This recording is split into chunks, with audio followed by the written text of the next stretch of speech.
So, I've been seeing this floating around over the last couple weeks. And listen, at the end of the day, I do feel bad for the Detroit Lions because they lost Hutch. And since they lost Hutch, it's been like every news source possible is trying to figure out a way for the Lions to replace Hutchinson and, kind of get back to normal roots, right? And with everything being said, their team, they're amazing. They're absolutely amazing. They're one of the best teams in the NFL. I think they're the best team in the NFL. But beside the point, there have been this age-old, okay, well, they have to replace Hutchinson. So how are they going to do it? And Trey Hendrickson's name's been floating around. Us having a bad season, Trey Hendrickson, obviously, a great pass rusher, requested a trade this offseason because he wanted a longer-term contract. There's conversations. So it's been now multiple, and again, like I said, this has been going on for a couple weeks now. I have not been talking about it because I don't usually try to entertain these ideas, right? If it just, oh, by the way, the Lions should trade for Trey Hendrickson, I'm like, all right, whatever, I don't really care. But once there's more sources saying it, and now there's some inside sources saying, like, hey, something, that's when I talk about it. We're not going to trade away Hutchinson. We're not going to trade away Hendrickson. It would literally be the death of Lou Anarumo here. Like, if he got rid of Trey Hendrickson, our defense, which already struggles greatly, would struggle 100 times more. And every part of the blame would go right toward Lou Anarumo. Because, okay, let me put it like this. It would go towards Zach Taylor in the front office. It would. But there would be a lot of people who blame Lou for the defense sucking even more. But it would be a problem of the front office. Same concept with DJ Reader. I don't do it, but a lot of people will blame Lou Anarumo for DJ Reader not being on the team anymore.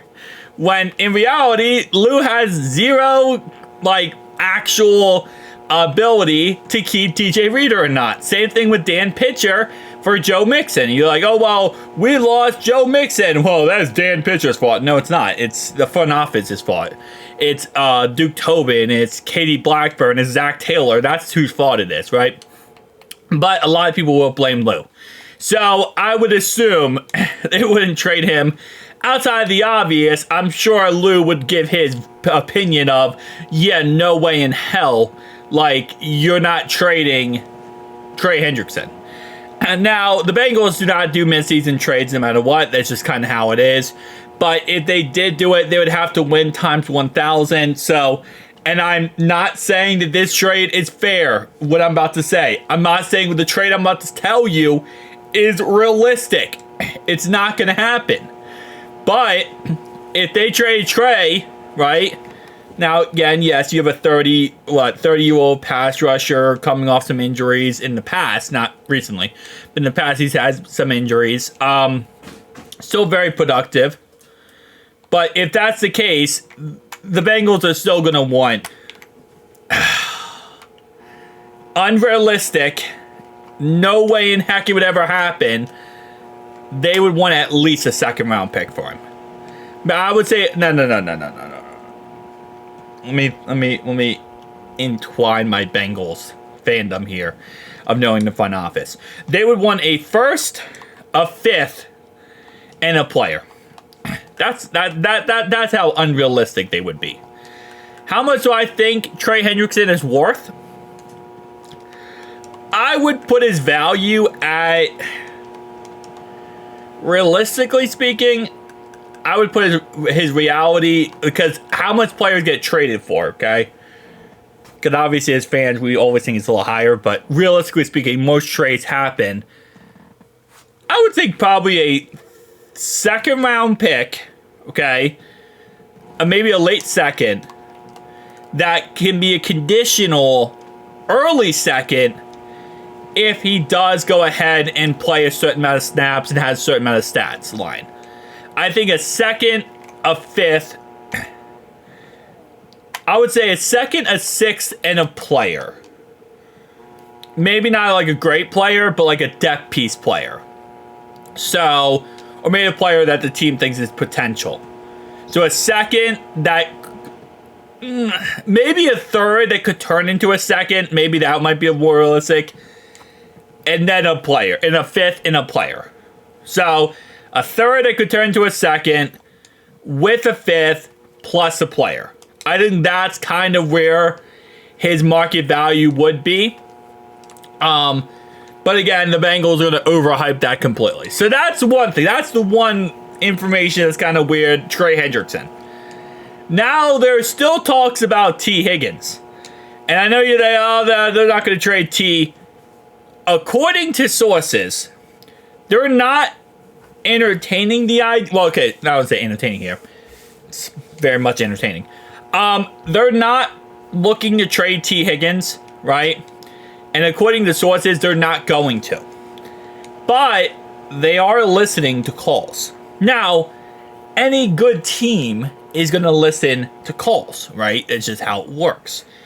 You call up any team on anything. The Commanders last year, before they took Jaden Daniels, apparently they called up the Chiefs and asked about Patrick Mahomes.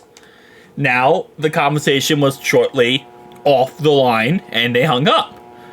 But that's going to happen, right? Now, entertain the idea of what a team would want to give you, like the Chiefs, for example, they're not going to entertain anything for Patrick Mahomes. But outside of franchise quarterback, you will always listen to other teams when they offer you something. It's not going to happen, but let's say, hypothetically, and again, I can explain this as the statement hypothetical as possible, okay? Let's say a team comes up and says, hey, we'd like to give you 3 first-round picks for T. Higgins. Again, is that going to happen? Absolutely no. Will that ever happen? Never in a million years, right? But my hypotheticalness is you never know. So you sometimes do listen and say, okay, well, what's the offer, right? But realistically speaking, the second they offer you, hey, I'll give you a 5th round pick for T. Higgins, you hang up the phone. You don't even entertain going back and forth, right? You always try to make your team better. So that's kind of how the mindset is right now with T. Based on what I understand with Trey, there isn't really any, there isn't much teams calling up. There's only one team, which is the Lions, according to rumors. And even then, I don't think they're going to trade him. Really do not think they're going to. They would have to get a haul for him, and I don't think anyone would trade a haul for Trey Hendrickson right now. They probably wouldn't. He is amazing, and I think he is absolutely S+ tier.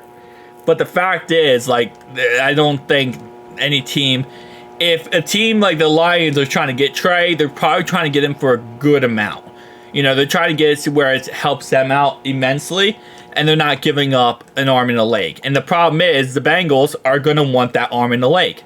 They want, they're like, hey, I want that arm times 2. And that's just simply not going to work, right? So that's kind of the mindset right now when it comes to the trade system. No one else is really on the trade block or being talked about, but it's not going to happen on both sides. And it is one of those situations where you just got to know the Bengals. You just got to know how the Bengals operate. And they just don't do this kind of stuff. So, yeah, it would be kind of cool, fun, exciting. I don't want either of them traded, by the way. Just saying. But it would be fun and exciting, oh, hey, this guy got traded, this guy, whatever, But it's just not how it works. So we're going to continue to sit here and just kind of play in our own filth and see how it works. Pretty much it. See you guys next one. Peace out.